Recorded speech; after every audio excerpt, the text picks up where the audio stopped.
पुन्हा एकदा सांगतो, तुमचं आयुष्य सुंदर आहे, स्वर्ग आहे, की तुमचं आयुष्य निगेटिव्ह आहे, विद्रूप आहे की नरक आहे, हे फक्त एकाच गोष्टीवर ठरतं, ते म्हणजे जे काही आयुष्यात तुमच्या घडलं.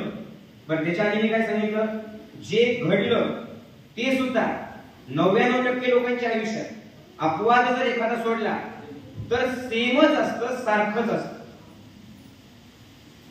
पण त्या प्रसंगामध्ये जे घडलं, नंबर 1 त्याला तुम्ही कसं पाहिलं, नंबर 2 कसं समजून घेतलं, नंबर 3 तुम्ही रिॲक्ट केलं, आणि नंबर 4 तुम्ही त्याच्यानंतर काय केलं त्याच्यावर, याच्यावर सगळ्यांचं आयुष्य अवलंबून आहे. फक्त याच्यावर. फॉर एक्झाम्पल सांगतो, म्हणजे या 2-4 दिवसामध्ये मी त्या प्रसंगांच्या मध्ये होतो म्हणून मी तुम्हाला सांगतो.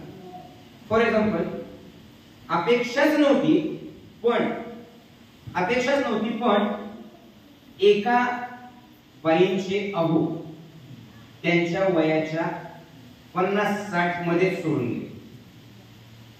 नवरा मरायला पाहिजे होता नाही, किंवा बायको मरायला पाहिजे होती नाही, किंवा आई बाप वयच नव्हतं ते मरायला पाहिजे होते नाही. आता बघा 4 गोष्टी लक्षात घ्या. आता काय झालं, एक व्यक्ती ज्याच्यासोबत मी शेवटच्या क्षणापर्यंत राहण्याचे स्वप्न पाहिले होते आणि लाडात प्रेमात असताना सांगितलं होतं की तुम्हारी बाहों में मेरी आखरी सांस चली जाए, यही मेरी इच्छा. आणि आज बघितलं सत्य काय आहे, तो माणूस मेला. आता मेल्याच्या नंतर दुःख होणं स्वाभाविक आहे. 2 दिवस 3 दिवस 8 दिवस या गोष्टी काम करत नाही आणि सल्लेखोरी कोणाला देऊही नाही. लक्षात येतं का? दुःख झाले, रडत आहे, रडून घे मोकळेपणा, दाबू नको. वाईट वाटते, वाईट वाटून घे. पण आता काय होतं बाबा, आता काय नंबर 1 काय सांगितलं, नंबर 1 काय सांगितलं, कसं पाहिलं. आता जर समजा मी असं पाहिलं, आता माझं कोणीच नाही याच्यात आणि मी एकटी पडली. मला पुढे 25 वर्ष जगायचं, निदान 25 वर्ष मी जगणार. पण जर माझ्या डोक्यात असं आलं त्यात मी एकटी पडली, तर एकटी पडली ही पहिली गोष्ट कळलं. नंबर 2 कसं समजून घे की माझ्याच नशिबात हे आलं, म्हणजे या जगातली सगळ्यात दुःखी मीच आहे असं मी समजून घेतलं. कसं रिॲक्ट, आणि मग मी रिॲक्शन प्रत्येक वेळेला निगेटिव्ह देईल की माझं असं आयुष्य आहे, माझं असं आयुष्य आहे, तसं कुणाचंच नाही. मग मी कुठल्याही जोडीला पाहिलं, कुठल्याही कुटुंबामध्ये नवरा बायकोला पाहिलं, तर मी रिॲक्ट कशी होईल, तर माझं आयुष्य आणि माझं आयुष्य सगळं संपलं. आता या समजुतीमुळे, या जाणीवेमुळे आणि या रिॲक्ट असं केल्यामुळे काय होईल, पुढं जे मी करणार आहे ना ते निगेटिव्हच असेल. म्हणजे सत्संग झाला मी जाणार नाही, कुठे मी कार्यक्रम असेल मी जाणार नाही, कुणी आलं मी कोण उतरवूनच बसेल, दुःखाला शो ऑफ करेल. आणि शो ऑफ जर मी केलं तर मी काय केलं ना, पकडून ठेवलं, मी याला पकडून ठेवलं. आता मला हे आयुष्यभर ही जखम घेऊन जगायचंय आणि मी कधीच सोडणार नाही. का बरं? माझ्या घरातली व्यक्ती चला आता ज्ञानयोग करा. या 4 गोष्टी घडायला नको होतं, गेलेले घडलेले. आता ज्ञानयोगाचं सतत काय करतो, निश्चितपणे वाईट करतो. हे ज्ञान मेल्या कामाला येत नसतं, लक्षात घ्या. इतकंही दगड कोणी बनवून राहू शकत नाही, राहायलाही नाही पाहिजे. पण हे ज्ञान वापरून जर अलिप्तता थोडीशी आली असेल, तर पाहण्याचा दृष्टिकोन जर असेल, अंडरस्टँडिंग लेवल जर थोडीशी असेल, आणि लाईफ काय आहे समजलं असेल, आणि हे सगळं तेव्हा येईल जेव्हा तुम्ही ध्यान प्राणायाम कराल आणि कुठल्या तरी पॉझिटिव्ह ऊर्जेसोबत जोडलेले असाल, तर खूप वाईट वाटतं. पहिले 7, 8, 10, 15, 20 दिवस तुम्ही हेच बोलणार आहे. ज्याला हे ज्ञान नव्हतं तो जे बोलतो ना तेच फील करणार. पण कुठेतरी मग थोडी गर्दी कमी झाली की एकांतात तुम्हाला माऊलीचा चेहरा आठवेल. मग हे चैतन्य म्हणजे कृष्ण विहार आठवेल. मग पाऊस पडला होता आणि त्या दिवशी माऊलीचे असे बोलले होते आणि आपण इकडे आलो होतो आणि ऐकलं होतं काहीतरी, हे आठवेल. आणि मग तुम्हाला दिसेल की माणूस मेलेला आहे. हा माणूस मेलाय. बरं मी रडले, मी त्रास करून घेतला, मी अशीच राहिले, तरी सुद्धा माणूस परत येणार नाही. का मेला? तेवढंच त्याचं होतं. पण आमचे स्वप्न ते तुम्ही बघितले, तुमच्या स्वप्नांचा त्याचा संबंध नाही. तुम्हाला कठोर होऊन हे सत्य स्वीकारावं लागलं. कधी? जर पुढे प्रगती करायची असेल तर. नरकात राहायला त्याला बदलू शकत नाही. झालं, मेलाय माणूस, तो समोर आहे, मेलाय तो. ज्याच्यासोबत मी राहण्याचे स्वप्न बघितले होते, ज्याच्याशिवाय मी राहू शकत नव्हतो, मी काही करूच शकत नाही, मेला, संपलाय. माझी ही जखम घेऊन जाण्याची, ती जखम तर राहणार, आयुष्यभर राहणार. पण ज्या क्षणाला मी आता समजून कसं येईल, जर मला हे कळालं, आता काही जरी झालं ना, हे परत येऊ शकणार नाही, हा परत येऊ शकणार नाहीये. पण याचं प्रेम, याचं सानिध्य आजपर्यंत यांनी जे दिलं, त्याच्या आठवणी माझ्यासोबत. माझं लेकरू आहे, माझं पोरग आहे, माझी पोरगी, माझा बिझनेस आहे, मला सांभाळायचं. मग आता मी काय करेल, ह्या ज्या आठवणी आहेत ना, यांनाच माझी शक्ती मिळते.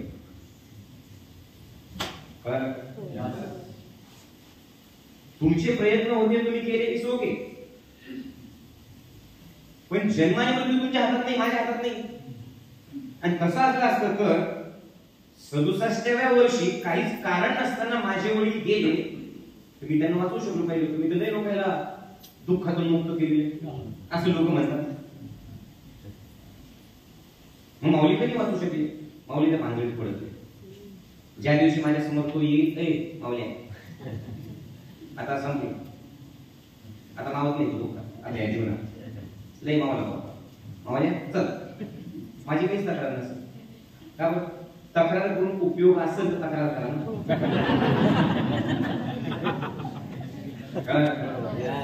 तुझं तुम्ही ऐकतच नाहीये, तर तू एकच काम कर, शरण जा, समर्पित हो आणि सत्याला स्वीकार.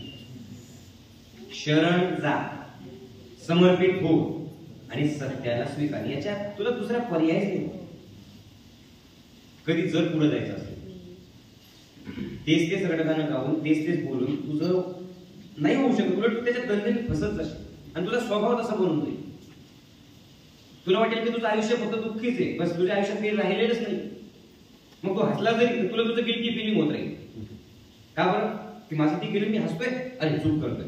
आणि मग मात्र ते नैराश्यात रूपांतरित होईल. मग रात्री झोप नाही लागणार, मग धडधड होईल, मग डिप्रेशन येईल, मग मानसिक त्रास होईल तुम्हाला. का बरं? एक गोष्ट जे सत्य आहे ते तुम्ही ऍक्सेप्ट नाही. मी म्हटलं का आत्ताच कर म्हणायचं? केव्हा ना केव्हा जेव्हा तुला बदलायचं तेव्हा तुला ऍक्सेप्ट करावं लागेल. आणि याच्यासाठी ना फार गुंतून नाही राहिलं, हे लक्षात ठेव. गुंता पण असं थोडंसं आयुक्तपणे बघायला पाहिजे स्वतःच्या जीवनाला सुद्धा. आणि मेडिटेशन जे आहे, ध्यान जे आहे, गुरु जे आहे, ते हेच देतो, अलिप्तता.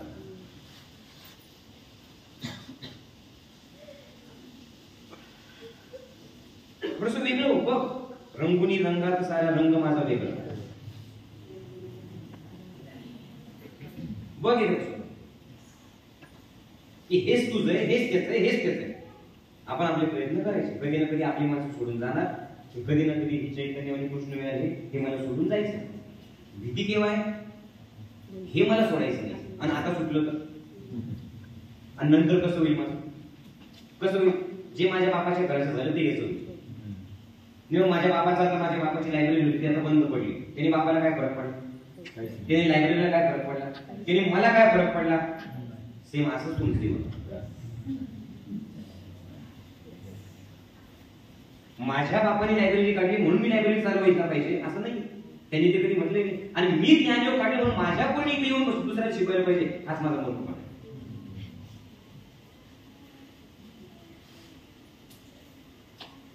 तुमचं स्वतःचं वैयक्तिक जीवन जगणं इतकंच तुमच्या माझ्या हातात आहे, जोपर्यंत शेवटचा श्वास येतो. नंतर चान्स नाही. आणि पुनर्जन्म आहे का, मरावं लागेल त्यासाठी. बाकी नॉलेज, गप्पा, गीता, गीतेत सांगितले की पुनर्जन्म आहे, ते गीतेत सांगितलं. तू अनुभवलंय का? नाही. कर्माचा सिद्धांत आहे का माऊली? हा आहे. कर्माचा सिद्धांत आहे. अनुभवतोय का ते तू बघ. कर्माचा सिद्धांत चुकीचा समजून घेतला की माझं काहीतरी पाप होतं म्हणून मला एक भोग भोगावे लागेल. हा मूर्खपणा. समजतंय का? त्याचं आयुष्य त्याचं होतं, तुझं आयुष्य तुझं आहे, तुझी बायको तुझं, पोरगं तुझं, ते तुझे साथीदार आहे, ते तुझे साथीदार आहे. त्यांच्या आयुष्यात तू मालक नाही होऊ शकत, साथ देऊ शकतो. मी बोलतो ते समजतंय? मी प्रत्येक वेळेला सांगतो की मी जर जळगावच्या गाडीमध्ये बसून जळगावचं तिकीट काढलं तर माझं असं म्हणणं हाच माझा सगळ्यात मोठा मूर्खपणा आहे की बसमध्ये बसलेल्या सर्वांनी ज्या स्टॉपला मी उतरेल ना त्या स्टॉपला उतरलं पाहिजे. एक जण फुलंब्रीला उतरेल, एक जण सिल्लोडला उतरेल, एक अजिंठ्याला उतरेल, एक पहूरला उतरेल, एक पाच जळगावच्या जवळ आल्यावर त्यांनी तिथं उतरेल. समजलं ना? आणि एक उतरलेलं उतरणार नाही, ते डेपोत गाडीला वरून मग उतरेल.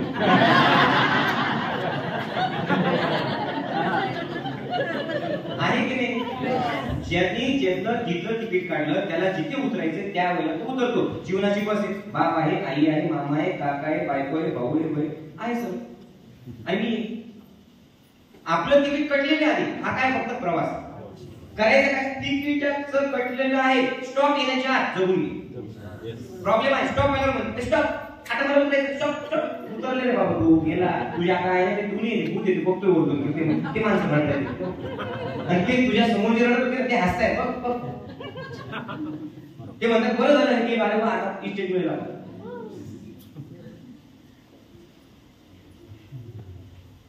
आपण लोकांशी जोडलेलो आहोत.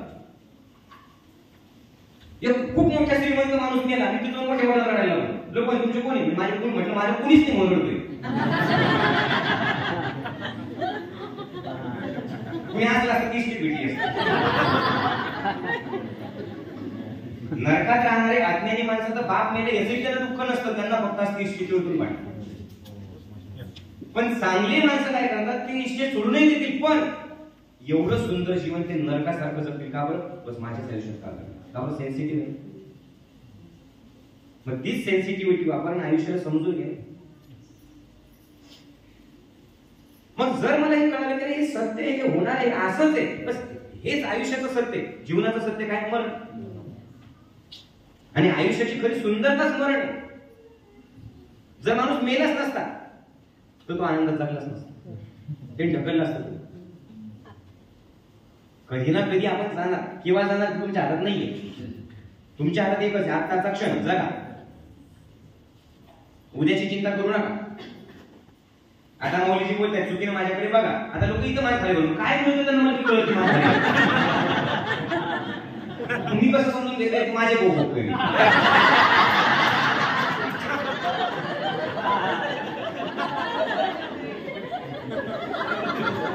त्याच्यामुळे मला टेन्शन येते.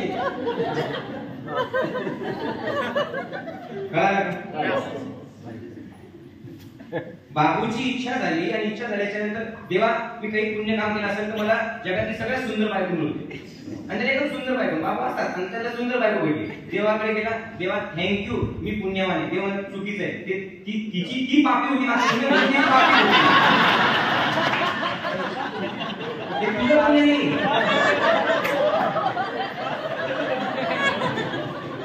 तुझे समजते ते चुकीचं आहे.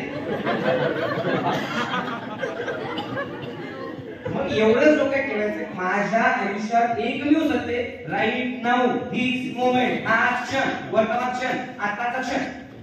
हा सोडला तरी नंतर जीवन बदलू शकत नाही. आणि या क्षणात आनंद करण्यासाठी मला दारू ढोसायची, मला ड्रग्ज घ्यायचंय, मला व्यसन करायचंय आणि आयुष्यातला आनंद घेणं आणि स्टाईल म्हणजे सिगरेट फुकणं. मग हे तर जीवन जगत नाही, ते त्या डुकरासारखे जीवन जगतात जे त्या गड्यारीत असतात. त्याला सत्संग परिणाम करू शकत नाही. तुम्ही त्या डुक्कर रावांनी इथे आणून बसवा, सत्संग आहे, इथे सुगंधी वातावरण आहे किंवा घाण आहे, ते बरोबर तिकडेच जाईल जिथे घाण आहे. का बरं? कारण ते काय जाणून घेतो स्वतः तो कोण पण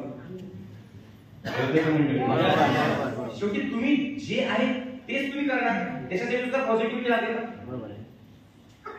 हॅलो, हे आपल्या चैतन्य किती लोक राहतात? चैतन्य 6 जण माणसं, बाया माणसं नाही, 5. हे 5 जण गेले, डिग्री माहिती मुलगी आणि 5 जण गेले.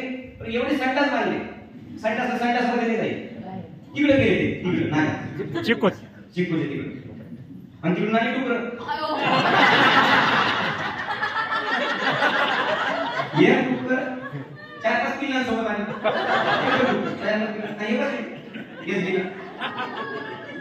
बसले ते डुकराची पिल्ले यांच्याकडे येऊ लागले. मग ते शांत गेले, आता डुकर लागले शिक्की उडे.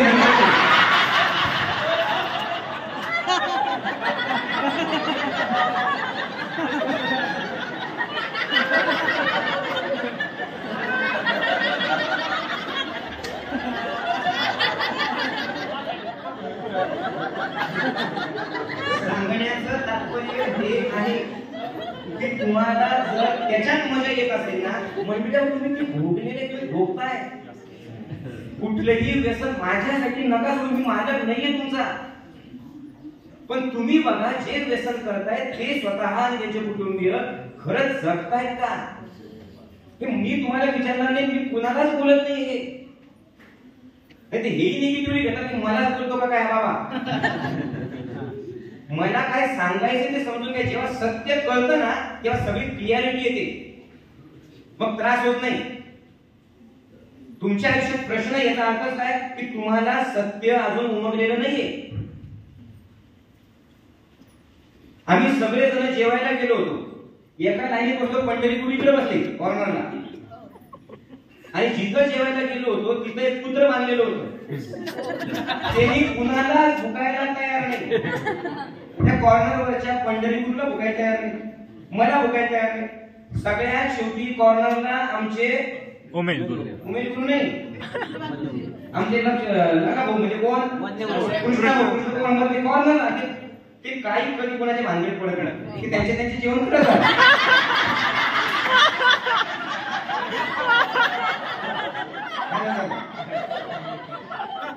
त्यांचं जीवन करताना ते कुत्र्याकडे पाहत नव्हते, काही नव्हते. आपण लाईन लागली, इकडे कुत्र इथं बांधलेलं, पंढरीपूरला भोगा ना, इकडे पुन्हा भाऊला भोगा इकडे नाही. ते कॉर्नरवर त्यांचं जीवन कोणाला भोगत होते. शेवटी त्यांना प्रश्न पडला आणि एकदा त्यांनी विचारलं की कोण मुक्त ते काय करते ते असं.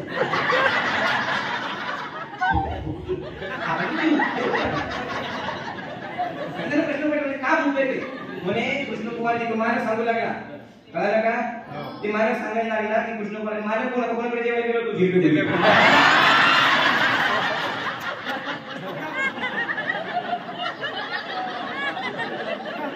ते मला सांगायला लागला की अहो कृष्णकुमारी तुम्ही जेवा, त्याचे टेन्शन घेऊ नका, जेवण झाल्यावर ते भुकणार नाहीये तुम्हाला. म्हणजे का बरं, म्हणजे तुम्ही एवढे लोक आहेत आम्हाला माहिती नव्हतं, एक प्लेट कमी पडली तर त्याची प्लेट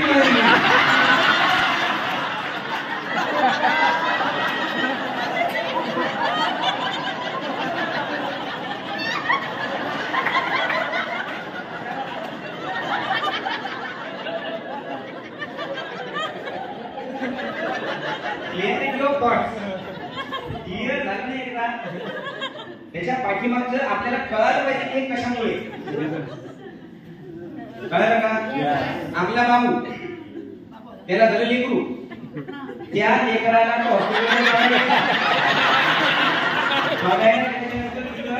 त्या दिवशी जन्माला आलेले 15 बाळ ठेवले होते आणि 15 बाळांमध्ये त्यांनी बरोबर एक जे काळं होतं सगळ्यात त्याला हात लावला आणि म्हणाले हे माझं बाळ. डॉक्टरांना प्रश्न पडला म्हणजे ब्रह्मज्ञानी आहात का? तुम्हाला फ्युचर कळतं का? तुम्हाला भविष्य भूतकाळ कळतो का? म्हणजे नाही. मग याला कसं काय ओळखलं की हेच तुमचं बाळ? म्हणजे तुम्ही तर दोघं बोले, ह्याला कसं काय तुम्ही ओळखलं की हेच तुमचं बाळ? म्हणजे लय झाले संसार करून 4 वर्ष झाले. आजपर्यंत माझ्या बायकोने जे काही स्वयंपाक बनवला सगळा चालून करपून ठेवलेला.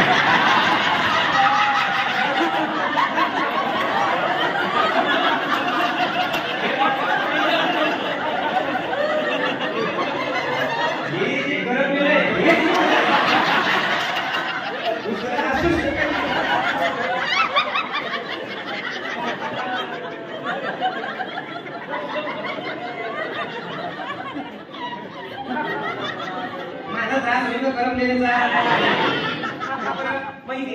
सेम असं गंमत करता करता आहे का सेम असं जेव्हा जीवनाबद्दल मला कळालं हा माणूस मेला. आता हा माणूस मेला, मला वाईट वाटणं साहजिक आहे, धक्का बसणं साहजिक आहे, पण मी असा विचार करत नाही की 25 वर्ष कसे करू. मग मी काय करेन, पहिल्यांदा मी ऍक्सेप्ट करतो आता हा माणूस मेला. नंबर 2, आता हे असंच राहणार आहे, रडलो तरी आणि नाही रडलो तरी. मग आता मी दुःखी राहण्याच्या ऐवजी या माणसात जगणार आहे आणि हा ऊर्जेच्या रूपाने माझ्या सोबत आहे, असाच मी जगणार आहे आणि माझ्या प्रत्येक कार्य याला अर्पण करणार. आता मला सांगा, तोच प्रसंग घडलेला पण मी समजून वेगळ्या पद्धतीने घेतला. कळतंय का? मग आता काय होईल, आता मी रिॲक्ट कसा होईल त्याचा, मी रिॲक्ट असा होईल की आता मला या दुःखातून बाहेर पडायचं, माझ्या पोरांना दुःखातून बाहेर काढायचं. मग रिकामं बसल्यापेक्षा मी इतरांना नॉलेज देईन, मी इतरांना ज्ञान देईन, मी इतरांच्या चेहऱ्यावरती हसू फुलवेन आणि याच्यासाठी मी काही ना काहीतरी मार्ग देईन. मग मी काय केलं, त्या मार्गात स्वतःला इतकं गुंतवून घेतलं, त्या इतरांना देण्यातून मला एवढा आनंद झाला की मला दुःखाने त्यांची आठवण आलीच नाही. उलट मला असं वाटलं की क्षणाक्षणाला ऊर्जेच्या रूपाने त्यांची शक्ती माझ्या सोबत आहे ना, म्हणून तेच माझ्याकडनं काम करून घेत आहे. याचा अर्थ ते मेलेले नाहीये, एनर्जीच्या रूपाने माझ्या सोबत त्यांच्या आशीर्वाद सोबत.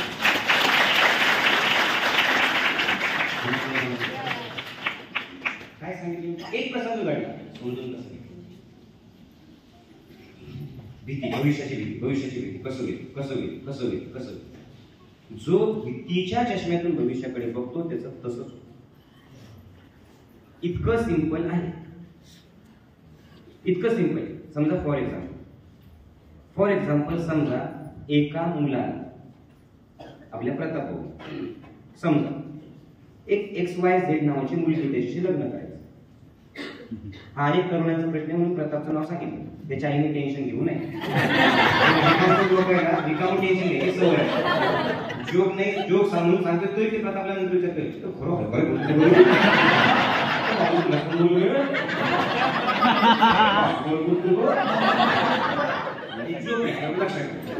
आता मला सांगा, या मुलीसोबत प्रतापला लग्न करायचं आणि त्याचं स्वप्न आहे की या मुलीसोबत लग्न झालं पाहिजे. आता मला सांगा, दोनच गोष्टी घडतील, एक तर या मुलीसोबत लग्न होईल, नाही तर नाही होणार. याच्यापेक्षा वेगळं काय होणार, हे आधीच जर मी जाणलं की हेच सत्य आहे, तर जर या मुलीसोबत लग्न नाही झालं तर मी सुसाईड नाही करणार, मी नाराज नाही राहणार, मी टेन्शन नाही घेणार. उलट शिबिरात जर असेल तर हा विश्वास असेल की नाही झालं, मला करायचं होतं पण जीवनाला माझ्यापेक्षा जास्त अक्कल आहे, परमेश्वराने वेळोवेळी मला योग्य तेच दिलेलं आहे. ठीक आहे, माझी इच्छा होती नाही झालं, पण याचा अर्थ देवाला याच्यापेक्षा काहीतरी चांगलं द्यायचं असेल. आणि जरी मला अक्कल नाहीये, कारण माझ्या भावना तिच्यात गुंतलेल्या आहे किंवा त्याच्यात गुंतलेल्या आहे, तरी सुद्धा ठीक आहे, मी वेळ जाऊ दे, पण मी त्या पोरीचा खून करणार नाही, मी त्रास करून घेणार नाही, किंवा जरी वाईट वाटलं तर मी चांगल्या मार्गात राहून स्वतःला सावरे, मी गुंतवून. कळालं काय होईल, नाही तर नाही होणार, एकच घडेल ना काहीतरी. पण जर नाही लग्न झालं याच्यासोबत तर बस माझं संपलं आयुष्य. एक व्यक्तीमुळे नाही, एका विचाराच्या. कळतंय का? झालं तरी ठीक आहे, नाही झालं तरी ठीक आहे. अहो झालं तरी तिच्यासोबत आणि नाही झालं तरी तिच्यासोबत, दुसऱ्यासोबत झालं. शेवटी होऊन होणार काय, संसारानंतर भांडण होणार काय. लग्नाच्या नंतर नवरा बायकोमध्ये एक जण चूक असतो आणि दुसरी बायको असते.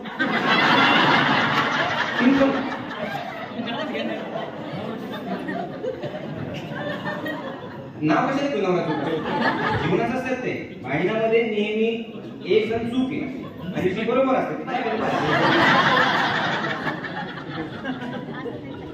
सिंपल आहे. कुणाशीही लग्न करतो, फार आत्मा परमात्म्याला जाणलेल्या बाईसोबत जरी लग्न करेल तरी सुद्धा जेव्हा तुझे पाहुणे येतील तेव्हा कपाळावरती ही आडीजी ना ती राहणार. आणि जेव्हा तिचे 100 पाहुणे जरी आले तरी 100 पट आनंद वाटणारच. तुझ्या लेकरांना काका किंवा आत्याविषयी एवढा जवळीक निर्माण होणारच नाही, पण मावशा, त्याचं खानदान, तिने काय आवडतं, तिचे मामा, तिचं काय, ते सगळं लेकरांना खूपच ज्ञान आपोआप प्राप्त होणार. ते गर्भ संस्कार प्राणी ही आपोआप पोरांपर्यंत पोहोचतो. जीवनात जे आपल्या मनाच्या विरुद्ध घडतं त्याला स्वीकारायला शिका पॉझिटिव्हली. सगळं जीवन सुंदर होऊन जाईल.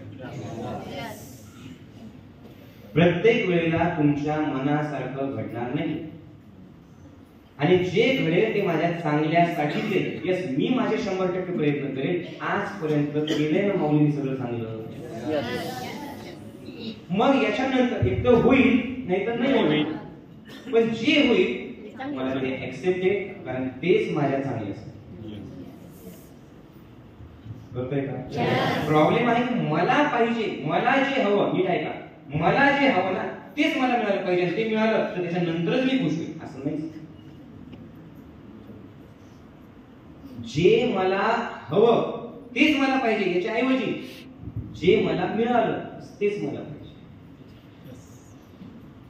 समजतंय का? आता एक ताई माझ्याकडे आली, तर इतकी डिप्रेस की अपेक्षा घेऊन काहीतरी दिलेली होती. तिचा डिवोर्स झाला. तर तिने समस्त पुरुष जातीला फालतू ठरवलं. ठीक आहे बाई, आता कायद्याने परवानगी, तू बाई सोबत लग्न कर. चालेल का? नाही चालेल. बंदीचा भाग सोडून द्या. नाही चालेल. पण एक व्यक्ती जर तुझं तिच्यासोबत पटलं नाही किंवा त्यांनी तुला धोका दिला किंवा तिने तुला धोका दिला, याचा अर्थ एकावरतून सगळी जमात पुरुषांची फालतोय का? नाही. पण जर तू तेच डोक्यात ठेवलं तर चष्माच तो लागेल आणि तेच तुला दिसेल. झालं, ठीक आहे, इट्स ओके. मी काय सांगतो मंडळी, ज्या गोष्टी घडल्या त्या स्वीकारायला शिका आणि ज्या गोष्टी होऊन गेल्या त्या सोडून द्यायला शिका. बस एवढंच या त्याने या आजच्या दिवशी.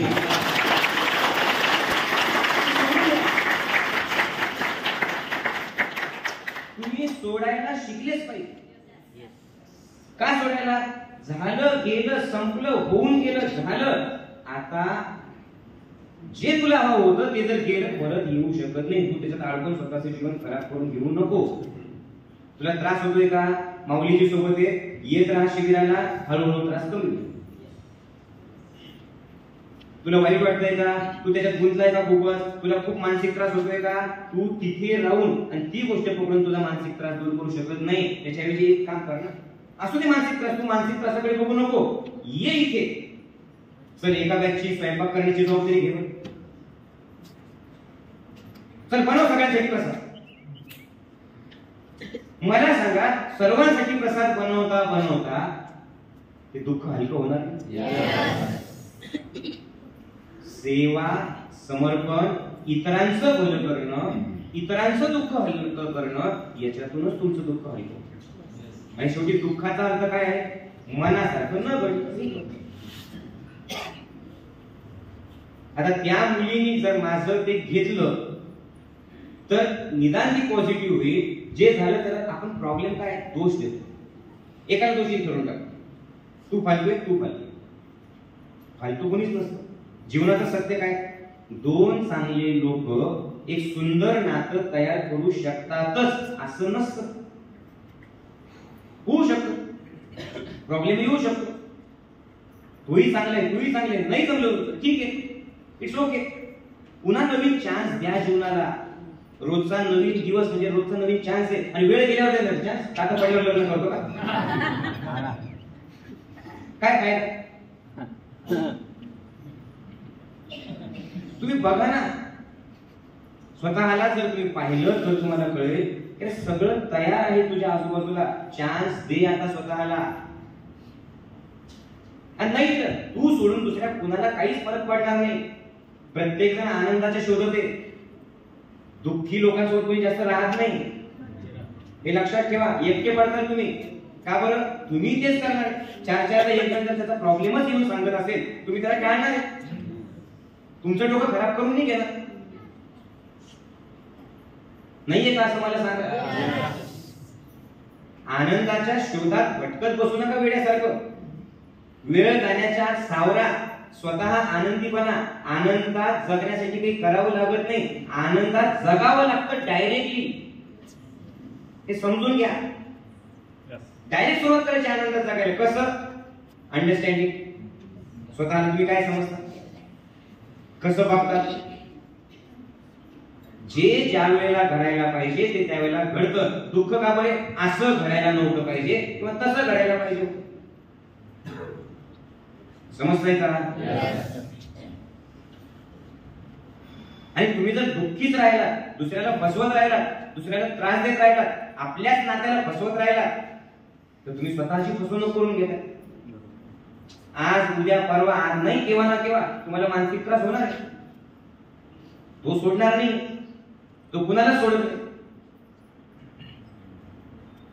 मला काय वाटतं, ठीक आहे ना, तुला वाटतं, वाटायला प्रॉब्लेम नाही काही, पण सत्य तुला स्वीकारावं लागणार. तुझं वाटणं बाजूला ठेव. काय घडलंय ते बघ, आणि जे घडेल ते चांगल्यासाठी घडेल एवढा विश्वास ठेव. जोडला गेला ना ज्ञानयोगासोबत, आलाय ना चुकीने इथे, तू काही ठरवलं नव्हतं की तुझ्या आयुष्यात ते घडेल. कोण दोन लोक एकत्र येतात डिवोर्स घेण्यासाठी? कुठली जोडी अशी आहे की पटकन अगोदरच मरण्यासाठी एकत्र येते? कुठले आई बाप असे आहेत की लेकरांचं वाईट व्हावं म्हणून जन्माला घालतात? पण जे घडलं, तुम्हाला काय करावं लागणार आहे? तुम्हाला काय वाटतं हे सोडावं लागणार आहे. तुम्हाला एकच करावं लागणार, काय आहे सत्य ऍक्सेप्ट. ज्या क्षणात तुमचं मन अवघडातल्या अवघड प्रसंगाला ऍक्सेप्ट करतं, त्या क्षणाला त्याचं ओझं, त्याचा त्रास बंद होऊन जातो. का बरं मेल ऍक्सेप्ट म्हणजे हसत राहा, आनंदी राहा, बरं झालं का? नाही, हे सत्य, हीच जीवनाची रीत आहे. झालंय, संपलंय. लोक वर्षानुवर्ष रडतात, माझी आई मेली, माझा बाप मेला, माझी बायको मेली, माझं हे मेलं, माझं ते मेलं, मग गम के नशे में चलो बस दारू पित रहा. हे फालतू धंदे. कशासाठी? तुम्हाला काय वाटतं? म्हणजे मी तर वेगळ्या पद्धतीने समजून घेते. तुम्हाला काय वाटतं? तुमचं जीवन कशासाठी? थोबाड उतरवण्यासाठी जीवन दिले का? दुसऱ्याला दोष देण्यासाठी जीवन दिले का? नशिबाला दोष देण्यासाठी जीवन दिले का? घडून गेलेल्या गोष्टी पकडून ठेवण्यासाठी जीवन दिले का? ज्या गोष्टी निगेटिव्ह घडून गेल्या तशाच पुढे सुद्धा घडतील हे समजण्यासाठी जीवन दिले का? नाही. जीवन कशासाठी दिलं? जीवन एक रंगभूमी आहे. जीवन एक खेळाचं मैदान आहे. या रंगभूमीवरती वेगवेगळे रोल तुम्हाला करावे लागणार आहेत. ते रोल मस्त करा. हे जे ग्राउंड याच्यावरती मस्त खेळा आणि हार आणि जीत स्वीकारा. खेळाडू म्हणून जगा. याच्यासाठी जीवन. एक एक क्षणाचा आनंद घ्या. ज्या गोष्टी वाईट घडल्या त्या सारख्या सारख्या आठवू नका. वाईट गोष्टी आठवून काय होणार? तुमचं काय होणार सांगा? होईल ना, तुमचं वाईट होईल. तुमचं वाईट होईल. चांगलं काहीतरी बघा ना. वाईटातही चांगलं ज्याला बघायची सवय आहे ना, तो ज्ञानयोगाचा साधक आहे. हे लक्षात घ्या. ना माऊली तुमचं जीवन बदलू शकणार, ना अजून कुठला बाबा जीवन बदलू शकणार. असे 1000 बाबा जरी 1000 माऊली जरी बदलले, तर जे ज्या वेळेला घडायचं ते त्यावेळेला घडतं. त्यातल्या त्यात तुम्हाला काय चांगलं करता येतं, या क्षणात तुम्ही काय बेस्ट देऊ शकता, आता तुम्ही काय करू शकता तितकंच बघ ना. मग दुःख राहील का? आहे, एक कुठेतरी त्याची टोचणी आहे. प्रत्येक प्रसंगात जाणवणार की व्यक्ती सोबत पाहिजे होती, असं पाहिजे होतं, तसं पाहिजे होतं. नाही, आता रडत बसायचं आयुष्यभर काय करणार? रडत बसून अरे मला वाटतं, अरे बाबा तुला वाटतं, पण तसं नाहीये ना. मला वाटतं तुला 7 फुटाचा स्मार्ट पाहिजे होतो, नाहीये ना तसं. जर मी ते नाही स्वीकारलं तर मला नाश वाटेल, मी जसा आहे तसं, मला डिप्रेशन येईल. म्हणून ज्ञानयोगाचा खरा साधक माझ्यासारखा पाहिजे. वाटण्याच्याच पलीकडे जायचं. मला काही वाटत नाही आणि मला खरंच काही वाटत नाही.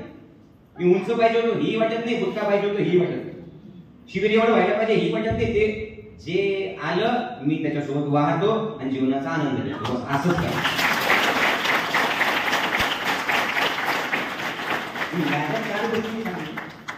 विनाकारण भविष्याची भीती कल्पना आहे ना, भविष्याची भीती म्हणजे घडलंय का तसं झालंय का?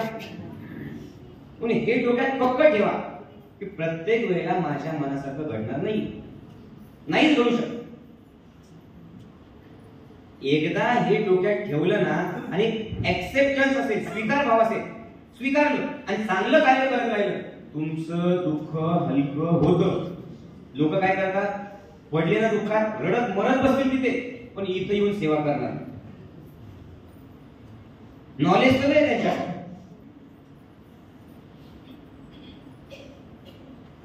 आणि क्षणिक मग दुःख झालं, मेला, कसा ढसा काढा, बरं झालं, कशा होतं, अरे कसा केलाय बाबा, का बरं केलाय बाबा, आणि मेला, झालं, संपलं. नंतर त्याला आठवतही नाही. जबाबदारीची जाणीव पाहिजे पहिल्यांदा, की माझ्या बापाने काय दिलं, माझ्या नवऱ्याने काय दिलं, आता मला पोरांसाठी काय करायचंय. पोरांना ही जाणीव पाहिजे की माझ्या आई बापाने मला कुठल्या परिस्थितीतून स्वीकारलंय, कुठल्या परिस्थितीतून शिकवलंय, कुठल्या परिस्थितीतून तोंड देऊन कुठल्या परिस्थितीला मला इथपर्यंत आणलंय. आता माझी जबाबदारी, जीवनात काही गोष्टींचा त्याग करावा लागतो, काही गोष्टी सोडून द्याव्या लागतात, काही गोष्टी भेटतात, काही गोष्टी नाही मिळत. आणि हेच जीवन आहे, हीच जीवनाची सुंदरता आहे. तुम्हाला जर कळालं उद्या तुमच्या आयुष्यात रोज मरेपर्यंत जर तुम्हाला लिस्ट मिळाली, हे तुमच्या आयुष्यात घडणार, लोक पागल होतील, लोक डिप्रेशन मध्ये जातील, आयुष्याचा सगळा रस संपून जाईल, आयुष्याची मजाच राहणार नाही. आयुष्याची मजाच ही आहे की पुढे काय घडणार आहे तुम्हाला माहितीच नाहीये का? सांगा. भारत जिंक तर मॅच फिक्सिंग केलेले तुम्ही, आता मॅच फिक्सिंग जर तुम्ही करून टाकले तर मॅच बघायला मजा नाही येणार ना. मग तुमचा प्रॉब्लेम का बरं आहे, काय आहे आयुष्यात, तुम्ही मॅच फिक्सिंग करून टाकली की मीच बरोबर आहे, समोर जातो, असं व्हायला पाहिजे, तसं नाही व्हायला पाहिजे. आणि जर माझ्या मनासारखं घडलं नाही तर डिप्रेशन, मरण डिप्रेशन मध्ये होती, गोळ्या घेतला गेल. एक छोटीशी गोष्ट आहे, स्वीकार बाबा, अरे सोडा राहा. कळतंय का?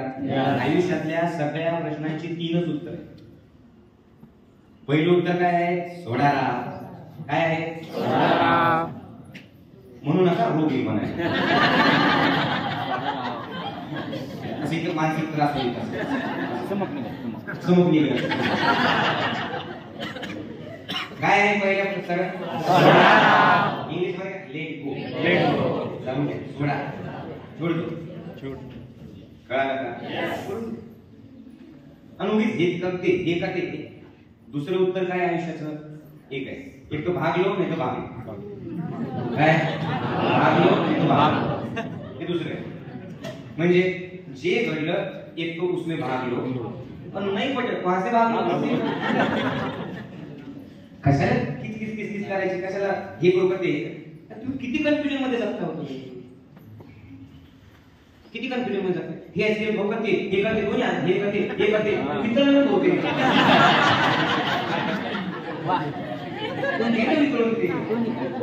आयुष्याचे माणसं वितरणार, मरणार आहे आपण, कधी ते माहिती नाहीये. कळालं का? कोण घेऊन पडणार आहे का, कोण खाणार आहे नुसता वितळायच्या खाऊन घेऊन. हॅलो, आणि खरी गंमत अशी की दोन्ही आईस्क्रीम तुझेच होते.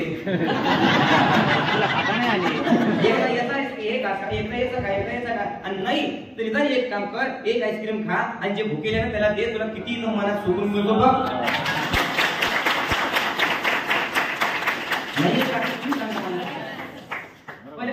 जाऊ द्या, सोडा, जाऊ द्या, सोडा, खरंच सोडून द्या मनाने. ज्या ज्या गोष्टी तुम्हाला त्रास देत आहेत ना आयुष्यामध्ये, खरंच सोडा, लेट गो. हॅलो,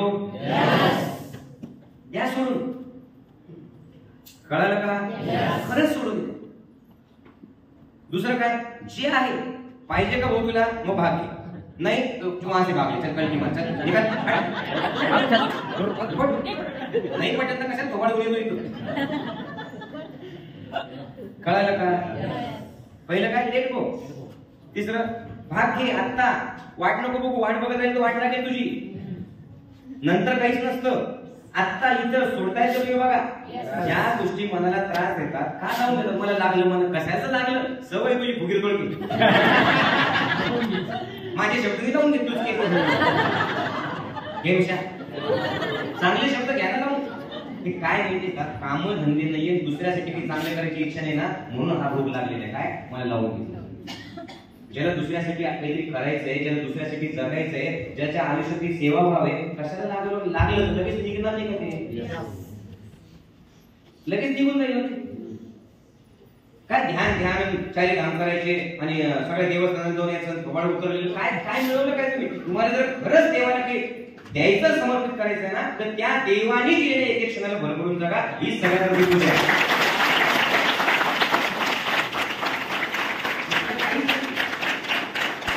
आणि ते सगळ्यात महत्त्वाचं, ते भरभरून कसं जगा? अनकंडिशनली जगा. नो टर्म्स अँड कंडिशन, छुप्या कंडिशन पण नाही. कळालं का? Without any condition. जर तुम्ही आनंदात जगला तर तुमची कंडिशन चांगली राहील. हॅलो, लेट गो, जाऊ द्या, त्या सोडून. खरंच एक व्यक्ती गेला, मला दुःख आहे, सोडा, आता जगा, आता काय बघ, आता लेकरासाठी. एक व्यक्ती मला माझ्या आयुष्यात हवी होती, भेटेल का भेटेल का, अरे आता कशाला सोबत उतरवत होतो? लास्ट मोमेंट पर्यंत काय होईल? करतील माऊली काहीतरी, करेल परमेश्वर काहीतरी, आणि नाही झालं तर जे केलं ते त्यांनीच केलं, तेच चांगल्यासाठी. ऍक्सेप्ट. कळालं का? तिसरं काय? Accept as it. स्वीकार. काय 3 गोष्टी सांगितल्या. नंबर 1 काय सांगितलं? दुसऱ्याला बोलायचं नाही. हो राव. स्वतः मंडळी तुम्ही गीता वाचा नाही तर ज्ञानेश्वरी वाचा, सगळीकडे हे सांग. काय हो गीतेचं सार? व्यर्थ चिंतित हो रहे हो, व्यर्थ जल कर रो रहे हो, अजन्म हे अमर आत्मा, व्यर्थ जीवन हो रहे. हेच गीतेचं सार आहे. हेच सगळीकडे हेच सांगितले. ठेविले आनंद शिचरावे जेथे असुद्यावे समाधान. मग अवघडच भाषेत सांगायला पाहिजे का? सुख दुःखे सने कृपा लाभा लाभो सुख दुःख समो कृपा समत्वम योग तुझे काय काय लिहिलं? साध्या सोप्या शब्दामध्ये कधी कधी फुल छान सजवलेली डिश सुद्धा हलकू लागते आणि साधं वरण भात भाजी पोळी सुद्धा छान लागते. फार कॉम्प्लिकेटेड करू नका विषयाला. जेव्हा जेव्हा जेव्हा तुम्हाला असं जाणवतं मी निगेटिव्हिटीकडे जातो, मी निगेटिव्हिटी, त्या क्षणात स्वतः सांगता सोडतात. त्या परिस्थितीतून, त्या प्रसंगातून, त्या लोकांपासून, त्या घटनांपासून आणि त्या वातावरणातून आधी बाहेर जा. निगेटिव्हिटी कॅन्सल झाली हे लक्षात घ्या. एक निगेटिव्हिटी एक पेशीपासून कशा तणाला पेशी निर्माण होतात आणि ते तुमच्या आउट ऑफ कंट्रोल मध्ये जातं आणि गाठ मारत असते. किती गाठी घेऊन जातात आणि त्या गाठी तोडण्यासाठी सकारात्मक विचारांची लाठीच पाहिजे, त्याच्याशिवाय जीवन जगू शकत नाही. आणि त्या गाठी तोडण्यासाठीची सत्संगाची लाठी आहे आणि त्याच्यासाठीच तुम्ही इथं आलेले. हे कळलं का? माठी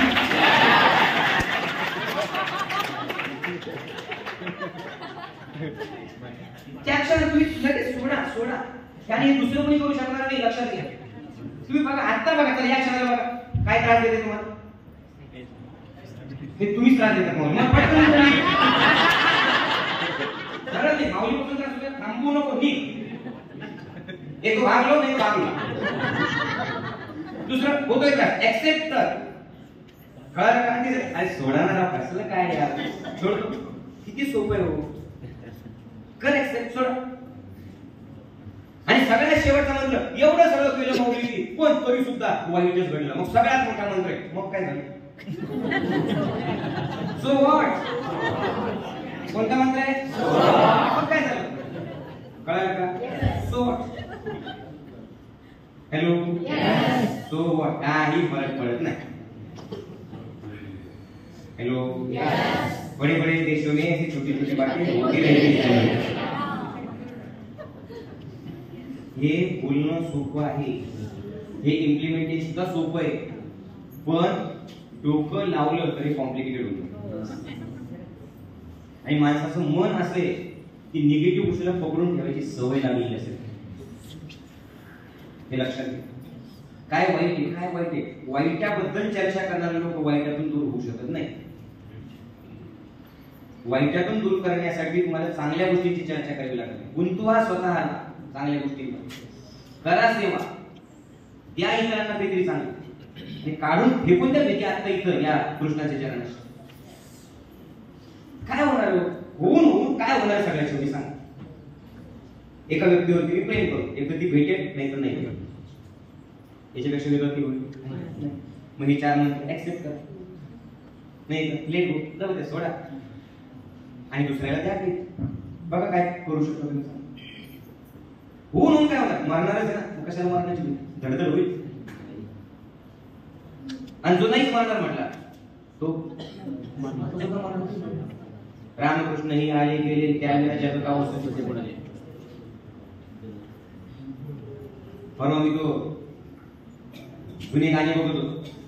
नाही शशी कपूर गेला, फिल्मांना गेली, राज कपूर गेला, शशी कपूर गेला, विनोद खन्ना गेला, कोण जगलं. हे सत्य आहे ना, विनाकारण पळू नका. तुम्ही पळाले म्हणजे ते सुटेल असं नाही. जर पळाले ना तर भीतीत तुम्हाला काही नसताना सुद्धा धडधड.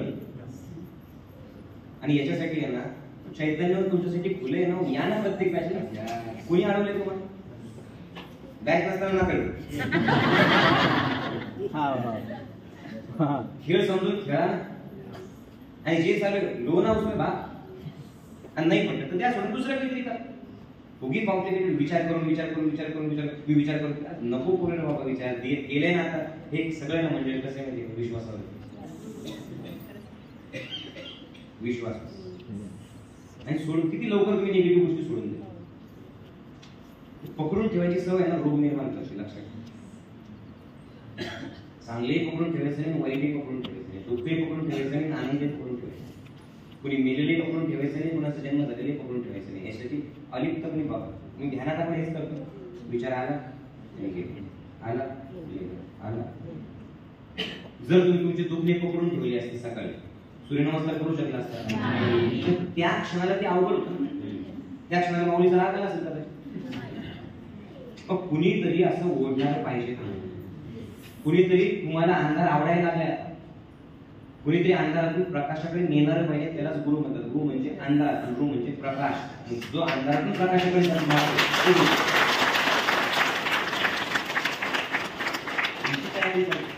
बोलणार पाहिजे, कुणीतरी धपाटा घालणार बोलणार पाहिजे.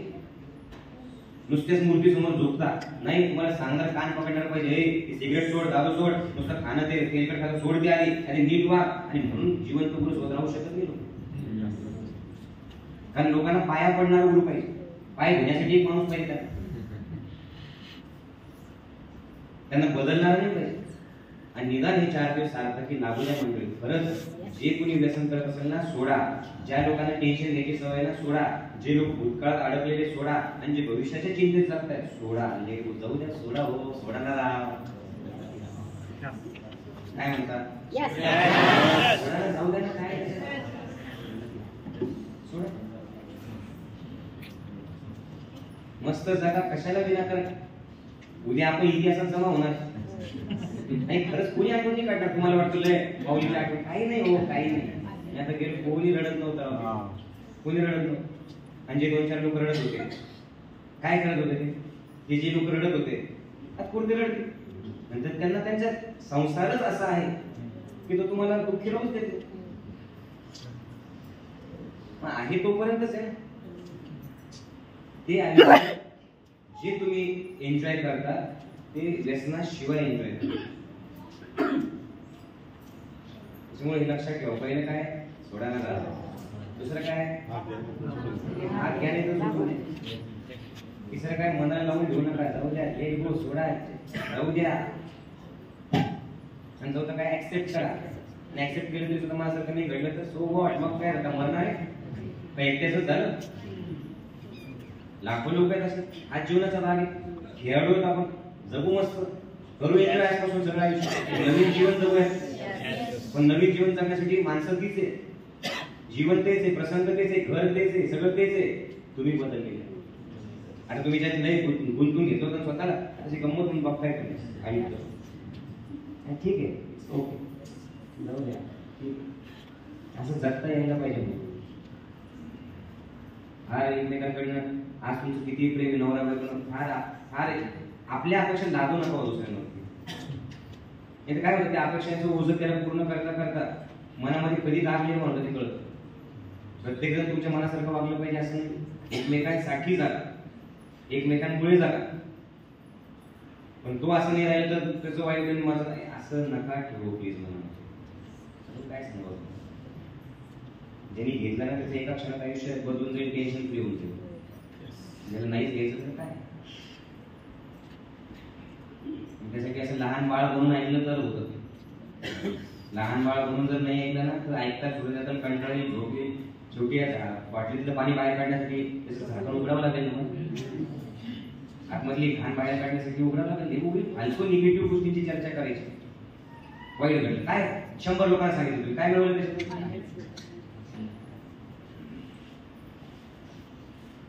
जीवन सकारात्मकतेसाठी, जीवन प्रकाशासाठी, जीवन देण्यासाठी, जीवन जगण्यासाठी, जीवन काहीतरी करण्यासाठी, जीवन हिमतीने जगण्यासाठी, जीवन संकटांचा हिमतीने सामना करण्यासाठी, जीवन काहीतरी करून दाखवण्यासाठी नाही का असं सांग. आणि डोकं नसेल तर वापरा. आणि हेच ते जीवन आहे, हेच ज्याला लाखो जन्मापासून तुम्ही मागत होता की एक जन्म दे, मला चान्स दे, माणसाचा हाच येतो. फालतू गोष्टीत अडकू नका. आयुष्य संपलं म्हणू नका असं कधी. तिथून पुढं काय वाटतं तुम्हाला? तुम्ही जे घडलं त्याला आलिप्तपणे बघायचे, फार अडकत नका जो कुठल्या गोष्टी. कारण लोक सुखाने मरतही नाही राव, किती सडून रोग येऊन मरतात बघा. जर सुखाने मरायचं असेल तर सुखाने जगा, आनंदाने. तुम्हाला मरायचं असेल तर आनंदाने जगा. थोबाड उतरवून हे काणी मिळालं ते काणी मिळालं असंही तू मरतोच आहे. किती पकडून ठेवा. आणि निगेटिव्ह लोक आहेत ना, निगेटिव्हिटीच खेळतात. हसत राहा, खुश राहा कारणाशिवाय. जो मेला उसमें भी खुशी, जो नहीं मेला उसमें भी खुशी. पक्क डोक्यात ठेवा. त्याच्यामुळे जगा बरोबर.